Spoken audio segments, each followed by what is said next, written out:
watch my fellow children outside through the window, and I wonder if I imagine myself living that kind of life, how would I be at this age? How do I integrate myself into that? How do I learn this in life? They don't talk to people. Even to my relations, I don't know my relations because of it. They don't go to our village I'm 18 right now. For 18 years, I've not been to my village. I don't know my relations. Like in my uncles or my auntie, that's me, but I will not know her because I've not seen them before since I was born. It has been wonderful. It has been great. In my life, I've never dreamt that I will be like in this kind of place, because I always wondered when my parents break out from this kind of life they are living, where will I get to meet people? What will I be in life? If my parents are living this kind of secluded and isolated life. Always wonderful. I thank Apostle Chibuzor Chinyere for accepting me and my sister into his life and taking care of us in the way I have never expected.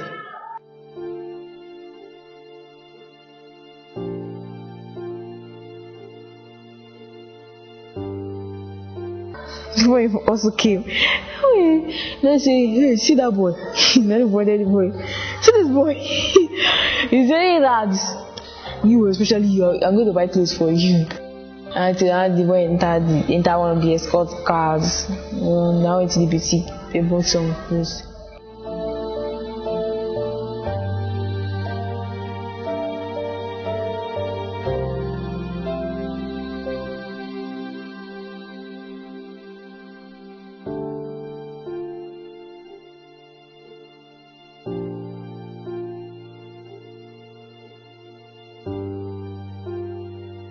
Daddy said that there was absolute poverty, that he knows right now they cannot send their children to school. He was seeing children playing, and instead of being in school, they are playing around all sort of things.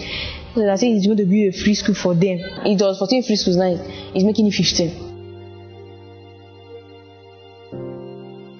During that time, we were waiting for our parents to come back from when my mother told me that my father is coming back. My mother was still alive, but it was better that she was. I don't want to say it. Better that she. I like, we'll just go outside, buy gala, all these snacks. But yeah, we're eating strange. Let me tell you all the everything we're eating. I don't believe that me, my sister, was that kind of thing. I'm eating those guy bread like this, 15 bread, and soak it inside ground oil. And I eat it. We eat twice a day. You know what we eat? Sugar cane or either cane in the afternoon. Imagine that for like 1 month. When I got to life, you're having running stomach, all these cats and so like, let me just go and say that every morning you just breathe, you wake later. It's still like that. You know, it's 12. I even timed it. I'll tell her that, can you manage to stay up till 12? No, it's because if you eat now, not in. It's just because of we are not eating in the morning till afternoon. Which we have to chew sugar cane. We chew sugar cane till we had injuries in our mouth. Chew cane till the same thing. And in the evening, that's when we go up. We enter inside the house, lock the door, enter inside the house. No, not the house was so quiet, nothing. Just only our neighbors' sounds we hear inside the house. Let's go up stadium, whatever to eat.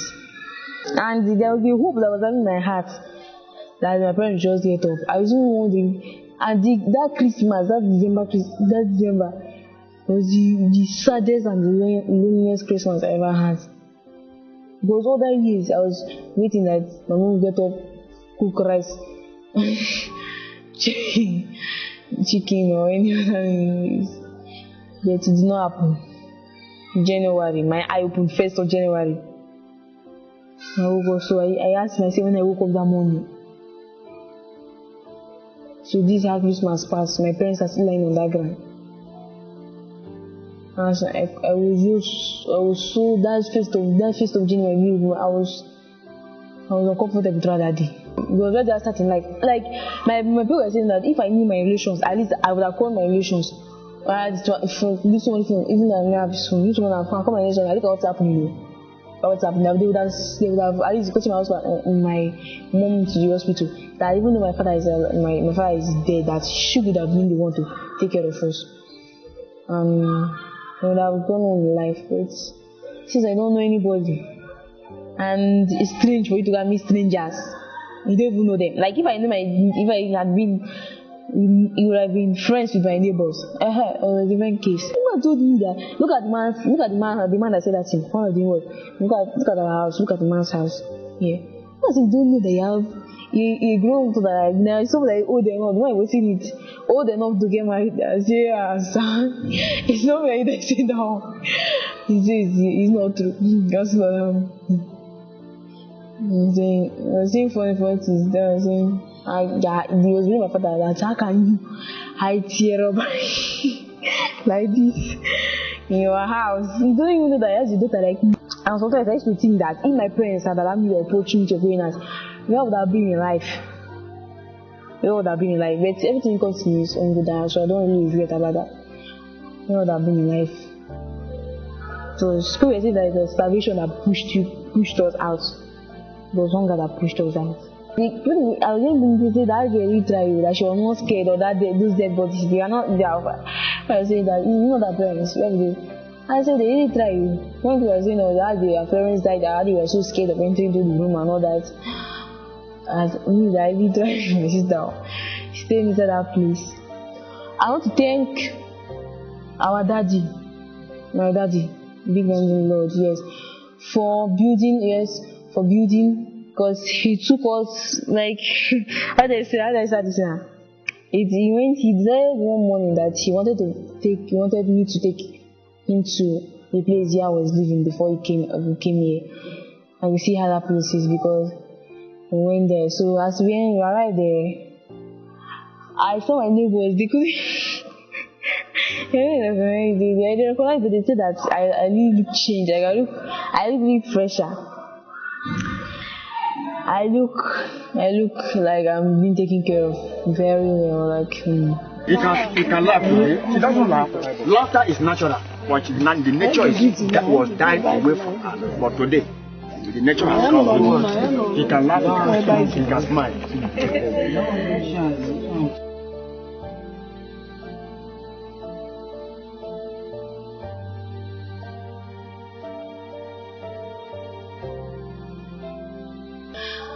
So our daddy said that he's going to be one of the free schools there for poor children like us. At least 10.5 million children lack access to safe and quality education. This is the case of children residing in the New Jerusalem Ogoni settlement situated at Umebule 2 in Eche local government area of Rivers State, with over 600 children of school age that have never seen the four walls of education. Really, true, this place we are living in darkness. So we live here with bad boys, with some of Curtis, because here is near water. After this place is water. So we are living here and bad boys always trouble us, and we are not having money to put our children. Like I have 3 children. I don't even put any of them for school because I have no money. The condition I came to meet this place was too bad. The thing is that children have not been going to school.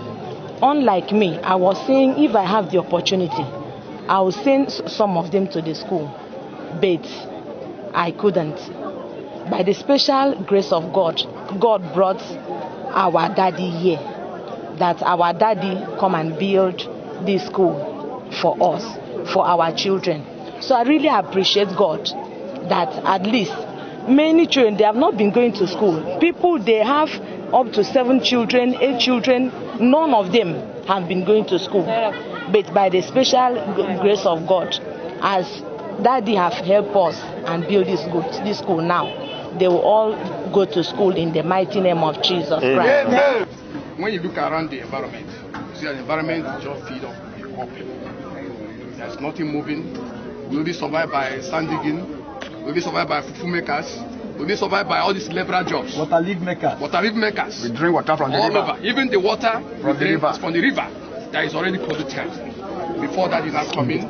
So now that we have come to this point, we are happy.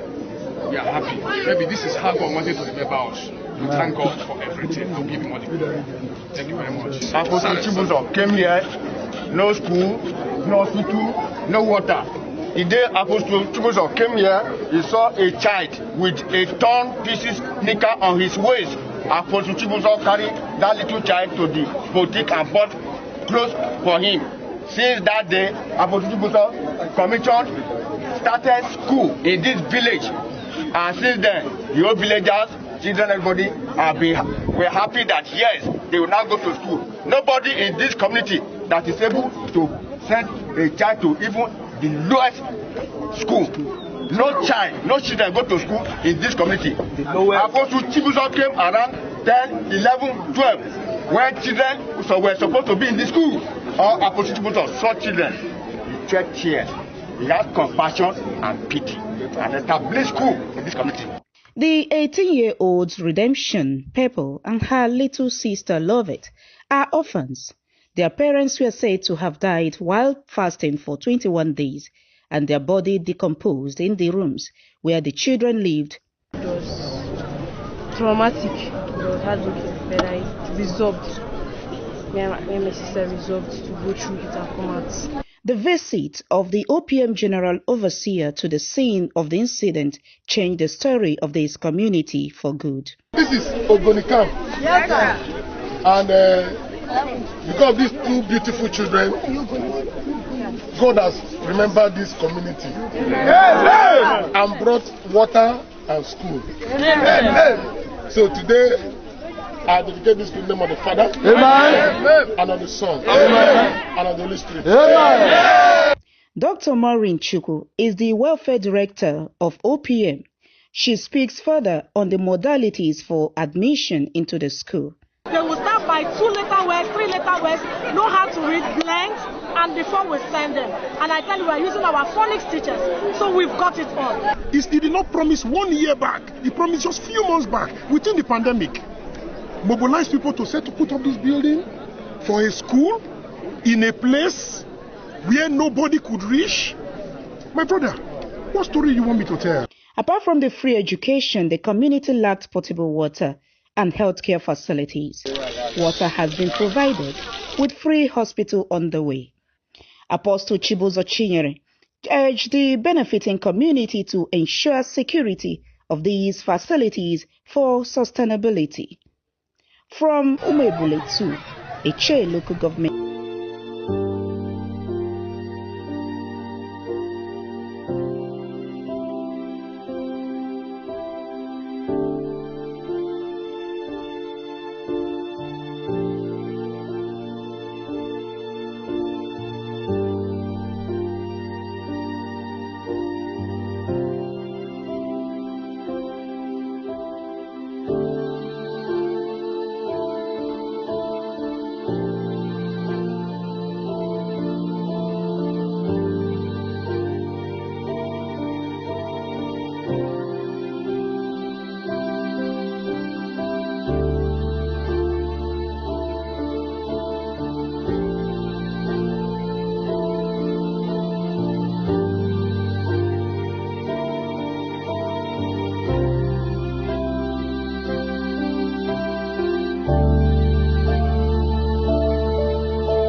You are about to watch a touching video of a beautiful young lady whose destiny was almost truncated as a result of anger and revenge.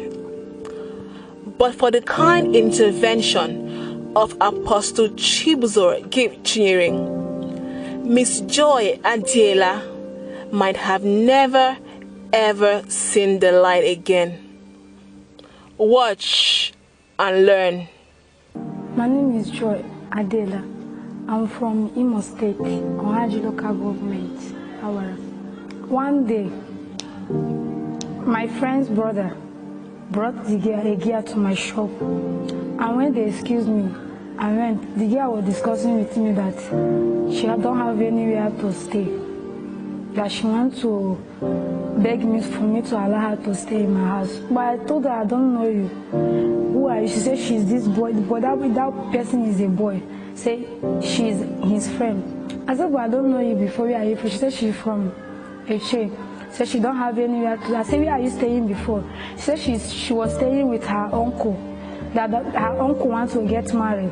I said, no, and I asked her, because your uncle wants to get, is it why your uncle push you? She said, no, her uncle did not push her. She just want to give the chance. I said, okay, go and come back. So it was 1 week that because I gave her my number that day, she was calling me that she want to come. I said, no, wait first. And my mother want me not to accept her. But the way she was begging me that she's a good girl, that she will not give me a headache, that she help her. Even the place I'm even managing myself is a bacha with my cousin sister. She was begging me to help her. I said, okay.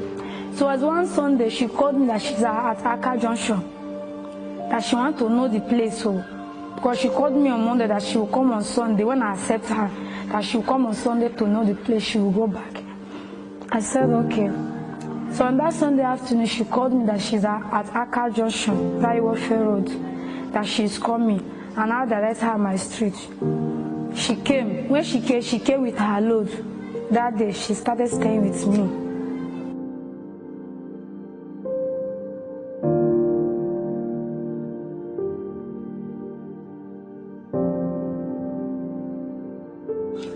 It was January. I have issue with my roommates. So when I came back from January, they told me that she's bringing man to my house. So when I came back, I called her on phone and asked her to come, that I'm back from village. She saw the kid that she's coming. So when she came, I asked her, is it true that you are bringing man to my house? She said no.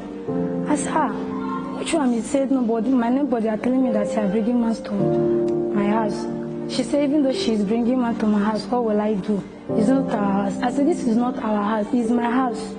Even me that owns the house, I have not bring man to this house. Now you are bringing man to the house. So I don't have any problem, and I don't want both of us to get issue. Pack your things and leave my house. She said she will not go. I said, leave, me, I don't want any problem. She said she will not go. And I brought her things outside and locked the door. She took her spare key and opened the door, took her thing inside again. I brought those things outside again. Before you know it, we start fighting. She took a gas cylinder and hit me on my face here. So our neighbor, my sister started shouting, our neighbor started knocking, separating the fight. Then took her aside. I was looking for something to hold it because the blood on my face was much. She took block again to come and hit me. And I took scissors to move her back so she would go and treat herself. I treat myself. The scissors mistakenly took her. She fainted. Took her here. She fainted. They rushed her to hospital.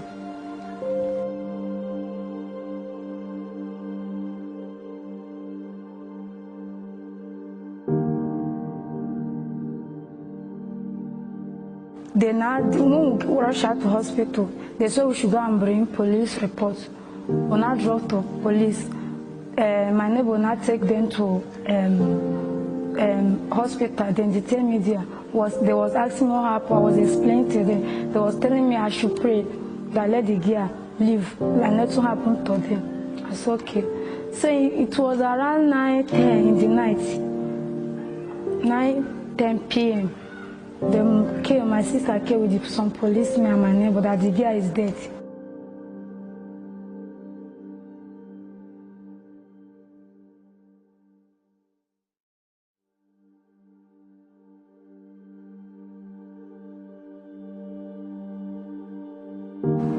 I was crying. The thing happened on Sunday. Monday, Tuesday, they transferred the case to State CID. So the parents of the deceased were coming, and me, nobody is coming for me. None of my parents, nobody is coming to see how is the case. Already, I don't have anybody. I don't have mom. I was only surviving by my mom's sister with my junior brother. So they took the case very serious. Everybody was asking, where is my parents? Even the parents of disease were coming every day, but nobody is coming for me. So it was one of my well-wishers that knows Daddy. Me, I have not seen Daddy before. I don't know Daddy before now. I know the member of Omega Power Ministry. So he told me that Daddy used to help people. By the grace of God, I'm Apostle Chibuzor Chinyere. I'm the General Overseer of Omega Power Ministries, OPM, worldwide. Okay, I received a call from someone telling me about a young lady that mistakenly killed her friend. And God, normally, when people have cases like this, innocent people that have cases that don't have money to afford lawyers, I assist them and get lawyers. Only for the less privileged that don't have money for lawyer, I assist them to get lawyers. So this issue that came up, oh, this particular girl, she's not innocent. She had a misunderstanding with her friend and mistakenly killed her friend. And she's about to be charged to call for murder, and she, murder case is very serious. So it's okay. First, before I can come into this case or get a lawyer, that because according to the information I got is that her family members, none, she doesn't have a family member, none have come. Even the church she attends, the church abandoned her. So everybody abandoned her, so she's frustrated. So it's okay. Before I go into this case, I would like to first and foremost invite the family that their daughter was murdered and discuss with them. So I invited them by the grace of God. I spoke with them. I said, come. Now, this little girl, she's going to jail because she didn't say she's not guilty. She's confirming she's guilty. So she will go to jail or life imprisonment. But everybody has a second chance. If God can give you a second chance, God can give you a second chance. This woman, because the father of the girl was there, the brother was there. So I said, if maybe this is your daughter have died, okay, but I think to now, what do you really want? They said, want justice. So okay, the justice that is going to happen is that this girl has already confirmed that she killed your daughter. So she's going to go to jail. But you as a father, do you think this girl may need a second chance? Then he thought about it and said, okay. I said, okay, now what really do you want for the family? So they said, okay, they want some compensation so that they can do the burial and everything. So I discussed with them. I told them, listen, this particular girl, I don't know her, I've never seen her before. She's not a member of my church. But I'm someone that, fight for the less privileged, help the poor, people that have cases in court. Maybe they don't have a lawyer, I'll hire a lawyer and pay a lawyer to assist them. So it's okay, let me pay you. If I pay you, will you withdraw the case? They said, oh yes, of course. So I discussed with them. So I informed the police. So the police told them, okay, if you really don't want this case again, you have to do an affidavit and everything. So they did affidavit, went to court and swore that they don't want case again, they just want Opm to settle them and they go.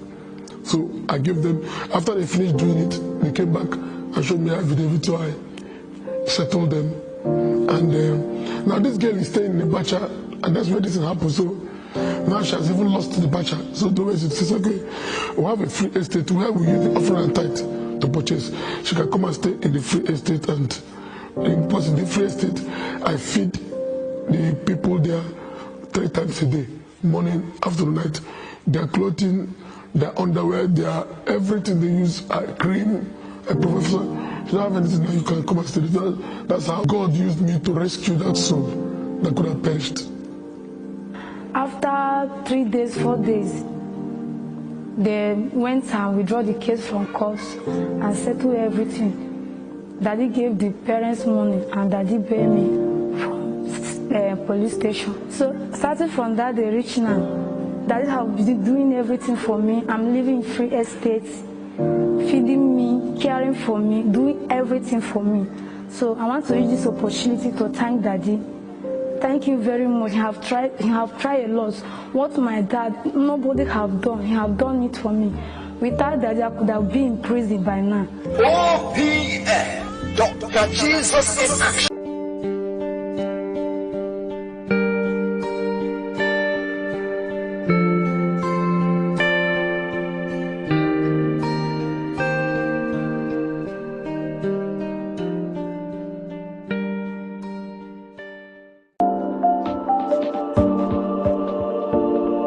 An estimate of 17.5 million orphans and vulnerable children in Nigeria. 1 out of every 10 children is an orphan, and a larger rating of the children are considered to be underprivileged.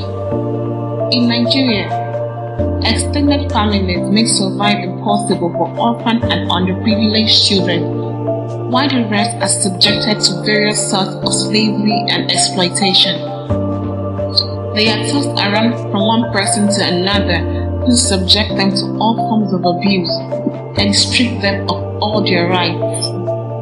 Many are forced to the streets to earn some money to cater for their basic needs, working an average of 10 hours a day, 7 days a week, hawking words or cleaning the windshield of cars on highways. What morals can the street teach the children? It's not long before the boys start to steal and pickpockets for more money, and the girls start prostituting to support themselves. They hold enormous hatred for the ugly situation and deprivation they are going through, and sooner or later they express wrongly, thereby breaking the law and constituting public nuisance, causing them to be sent to the remand home. A remand home is a place like a prison for young lawbreakers. It's a detention home for juvenile offenders. After a while behind bars, they are due for release but can't be released back to the streets they were picked up from. They are to be released to a relative or guardian, but with no one even asking about them or caring about their whereabouts. Ikechukwu, Chukwuemeka, Terminal and Destiny were forced to the streets because of the ugly situation that surrounded their births and early life. With all their rights as children infringed upon, they were forced to the street to fend for themselves. My name is Destiny Uche. I'm from Imo State, Mbodu. I'm 17. I am in JS1. When I was a little, my mom died, so I was staying with my father. So my father run and left me when I was small. So and I went to stay with my senior brother because we are 3. I was staying with them at Port-Harcourt at Wimpy. My fault. So because of sickness, he died. So I was staying with the other one because the other one should drive keke. So stay with him. So when he come back from work, we use the money. We smoke and drink kai. So if he come back from the house, when he high, he will come to beat me. So that makes me run out from the house. My name is Chukwuemeka. I'm from Imo State. I'm 17. I'm in JS1. When I was small, my mother took me to daycare. That the daycare woman should take care of me. And around 6 o'clock, come and take me back. Around 6 now, my mother did not come back again. She started taking care of me. Almost 3 months, my mother did not come. She said that she would be taking care of me. So we was in Lagos when the husband died. So one day that I now decided to run out, and I ran out to Port-Harcourt. My name is Tamno Telema Baku. I am from Okrika. I am 13 years old. I am JS1. When I was small, so because my mother, admitting my mother born me, she died. After she died, then I pushed my father that he's the one that killed my mother. I ran out from the house. So I was not going to walk this wipeout walk.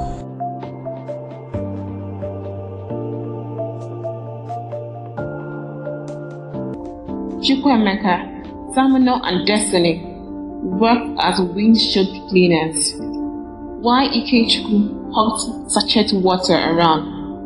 With all the drama that street life presented, sometimes the biggest street boys beat them up and collected everything they had worked for, leaving them with nothing. And sometimes they were so hungry that they had to steal to survive. In the rain and in the cold, they slept on the streets, until shortly afterward, the 4 boys were taken to the remand home.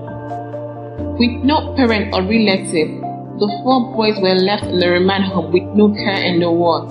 13-year-old Terminal has stayed in the remand home for 1 year. He was 12 years old when he was confined to the remand home. 20-year-old Ikechukwu, who has Down syndrome, had stayed in the remand home for 5 years. He was 15 years old when he was confined to the remand home.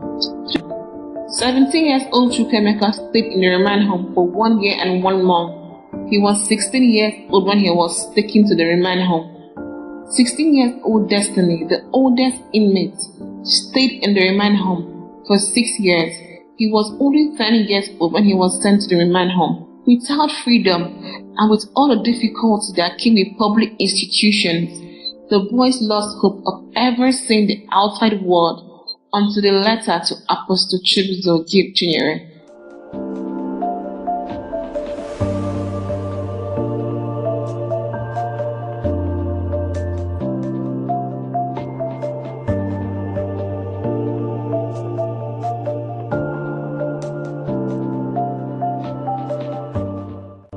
I'm Apostle Chibuzor Chinyere, the General Overseer of Opm Worldwide. They wrote me a letter and told me that they have finished serving their terms in the remand home. The remand home authority couldn't just release them. If it's adult, you can release adult, but a minor, you can't release him. There's no parents to receive them. Most of them are orphans, so there's no parents. They don't have father, they don't have mother, so it's okay. Let me bring them in. That was how I went and signed and carried them. My motivation is to help the less privileged, to help the downtrodden, to help those that are helpless. And I derive joy in doing that. Like now they have started school. Yeah, I intend to train them to university level. I intend to give them the best education. And any of them that is very brilliant, I intend that want to go and school abroad. I have more than 50-something children in this house. Children, how are you? Oh yeah, come. Not only were the boys removed from the remand home, they were given a roof over their heads, proper food to eat, and a change of clothing. After Apostle Chibuzor, Chinyere came to rescue us. He gave us food, house, and scholarship.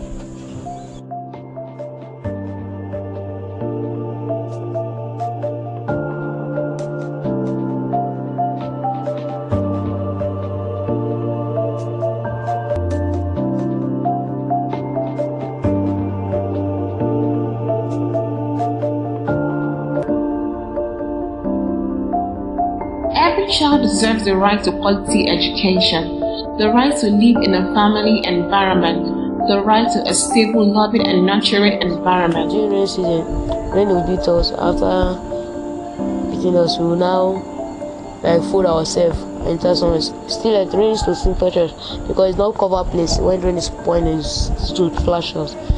It's so used to it in marriage. That our cloth will wet, we remove it and squeeze it and wear it and walk in it.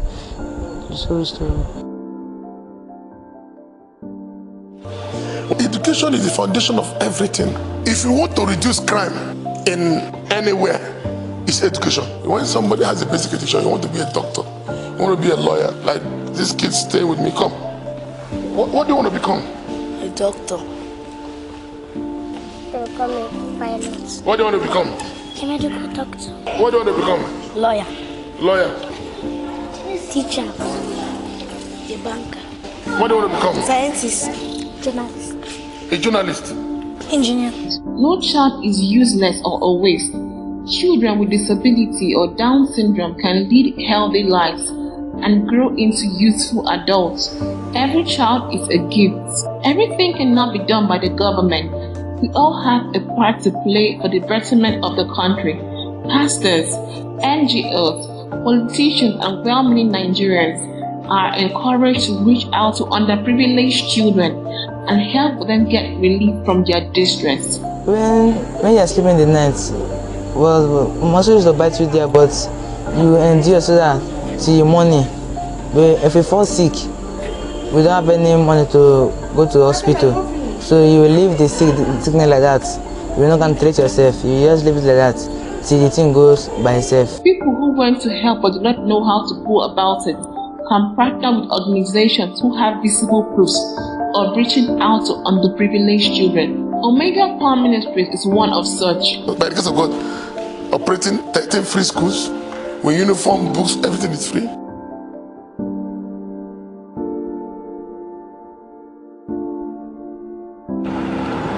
You know, people clear at the top. Opm don't open one school for there. You understand? My Peking, my daughter, and in they go there. They don't even ask me money. Said, as I carry the Peking go, the woman, she said, okay, now you get this. He said, yes. Oh yeah, we don't hear what you hear. Free hospital, free estate, free restaurant. Register. Everything they do there is free. We see doctor when we need to see them, and they attend to us well. They did, in fact, they are the best people so far. So now have become continental, free medications, free attendance of doctor. I wish him heaven at last. I thank Daddy because Daddy has done a lot of things for me. I don't go there 2 times. I eat. The restaurant. I eat free. Free food. And I pray for them. Go, continue bless her.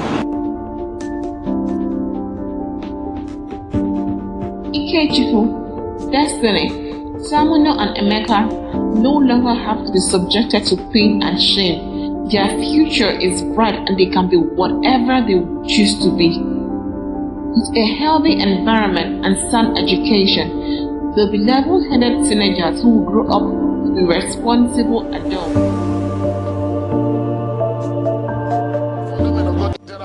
So many children on the street. If every pastor can do 10% of what I'm currently doing, you see, this country will become one of the best in the world. See this thing what they do, what you say, Opm they do. It's very good for if you say that all Nigerian pastors are something they do, very, very important. So can not say go reduce for this country.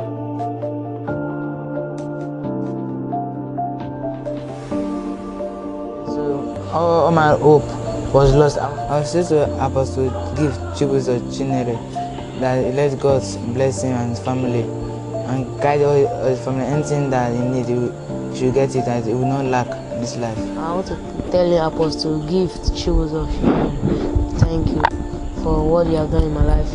Because there's nobody, if I say he's not himself, I cannot be here right now. I want to tell you thank you. All I have to say to Apostle Chibuzor Chinyere for rescuing me out from Remando. May God bless him.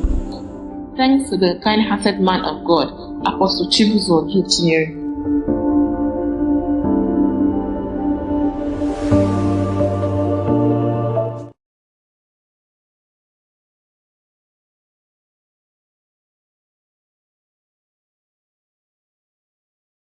Some viewers may find the following video disturbing. Viewers' discretion is advised.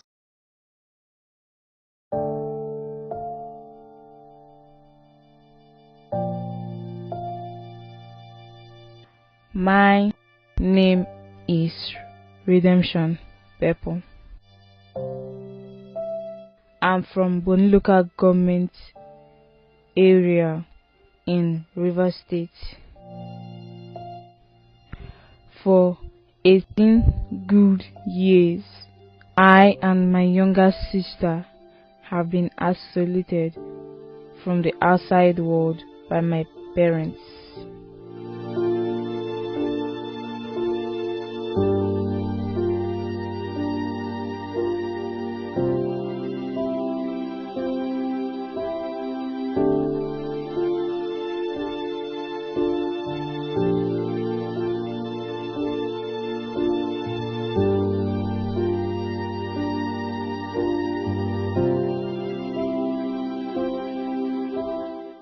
I've never been to school.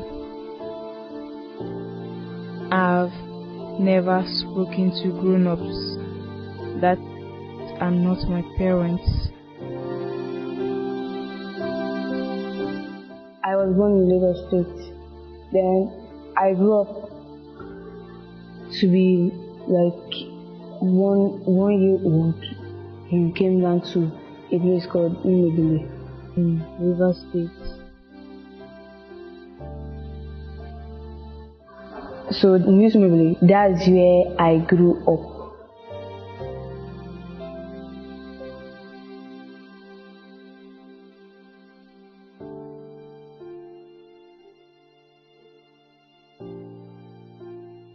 And in this time, I was not exposed to the outside world.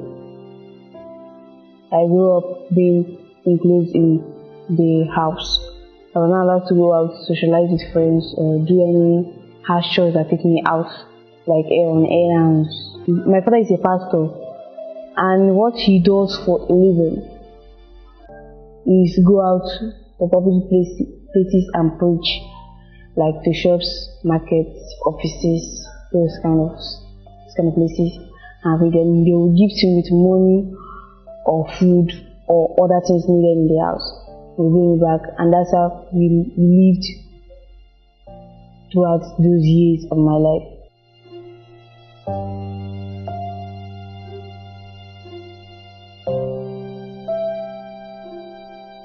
I always wondered why they always live their life in a kind of shutdown, like they are waiting for something.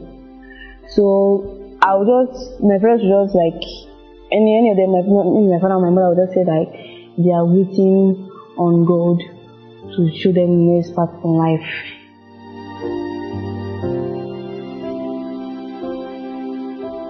I did not go to any formal school like other children did. I always watched other children going to school, but I never went to any formal school. I was schooled at home by my mother. My mother taught me all the subjects I knew. My father built a church close to the place where we stay. A canopy, just such a simple canopy. Me, my mom, and my sister. They were the only members of the church, and he was the pastor. We are always isolated indoors. So the point is that rain season last year, flood came to our house up to like 4 times. The highest was the one that reached our waist going to our chest. My father immediately built a kind of platform on the roof that we climbed up to go and stay. We did every normal things up there. With a few of the things we could carry up there. The rest of our load was inside the flood water. So as I managed until the flood water dried up.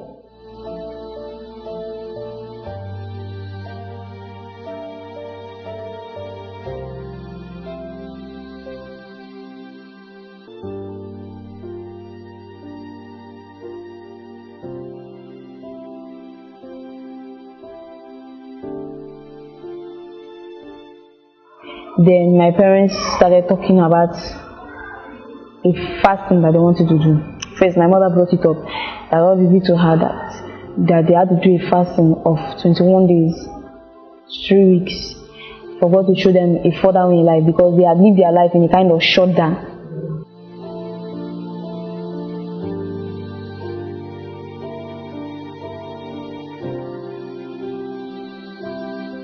So, say that me and my sister are not going to join in that fasting. That's only for him and my mother. So 2 weeks into the fasting, I noticed my father stopped moving, stopped talking, stopped doing what every normal living human being does. I was just lying down there on the ground that the flood water has destroyed. All lying on the ground, and some clothes that he threw down on the ground, just lying down there. I was wondering, I was so afraid. Like I went to my mom that was already weak. I told her, Mom, look at what is happening. She told me that I should not worry, that God, I went to see God, that he was engaging in a kind of meditation, that was talking to God, that he was having an encounter with God, that he's going to come back alive, and we are going to continue our life. I was not so sure of that, but I always believe the words of my parents, because I should always believe them. I listened to what my mother said until my mother managed to finish the fast, so she was also very weak. So I told her, Mom,